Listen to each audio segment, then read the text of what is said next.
9મા ધોરણમાં અભ્યાસ કરતી દીકરી ઉપર શિક્ષકે કરેલા દુષ્કર્મનો મામલો ઠાસરા તાલુકાના ચિતલાવ ગામના પરિવારે ચિતલાવ પ્રાથમિક શાળાના વિદ્યા સહાયક શિક્ષક ઉપર લગાવ્યા છે ગંભીર આરોપ। વિદ્યા સહાયક શૈલેષ રાઠવા ઉપર ધોરણ 9માં ભણતી દીકરી પર દુષ્કર્મ આચરવાની નોંધાઈ છે ડાકોર પોલીસ મથકમાં ફરિયાદ। જુલાઈ 2024માં લંપટ શિક્ષકે દીકરીને બનાવી હતી તેની હવસનો શિકાર।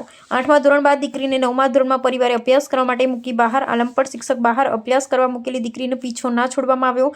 આ શિક્ષકે દીકરીને એક ફોન પણ લઈ આપ્યો હતો। ફોન દ્વારા દીકરીને કરતો હતો હેરાન। દીકરી પાસે બીભત્સ ફોટા મંગાવતા લંપટ શિક્ષકનો ફૂટ્યો ભાંડો। સમગ્ર બાબતની પરિવારને જાણ થતાં પરિવાર નોંધાવી પોલીસ મથકમાં ફરિયાદ। ફરિયાદીના આધારે લંપટ શિક્ષકને ગણતરીના કલાકોમાં ડાકોર પોલીસે તેના વતન છોટાઉદેપુરના ક્વાંટ ગામેથી કરી ધરપકડ।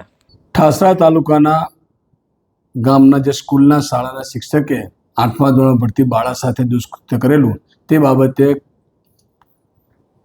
ડાકોર પોલીસ સ્ટેશનમાં 108/26 BNS કલમ 64(2) 65(1) 75(2) 351(2) પોક્સો કલમ 3A 4 5 ક 6 અને 12 મુજબ ગુનો રજીસ્ટર થયેલ ને આરોપી શૈલેષ એમ રાઠવા જે શિક્ષક હતા એ શિક્ષકને આજરોજ તારીખ 22/2/26ના રોજ કલાક 13:30 વાગ્યે એમના કવાંટ ગામેથી લાવીને અટક કરવામાં આવેલ છે અને આગળની કાર્યવાહી ચાલુ કરવામાં આવેલ છે।